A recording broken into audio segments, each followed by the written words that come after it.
Welcome to another tech video. Today we're going to be going through your question, answering it, and hopefully finding that solution for you.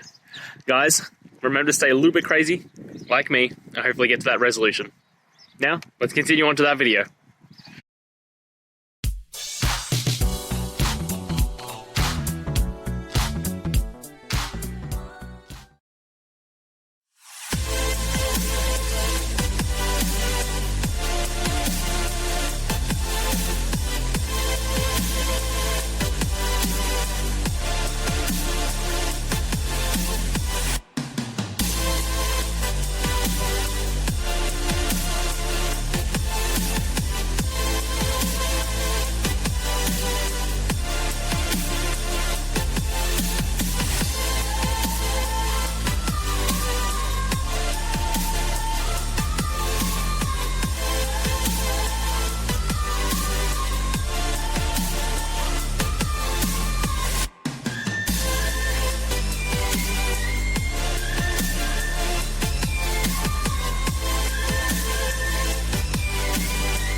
And that's it. I hope that that's helped find the solution that you're looking for. And if it did, please, I'd appreciate it if you hit the subscribe button. Every time you hit it, it really helps. Now, I'll see you next time you need some technical help. And until then, have a good one.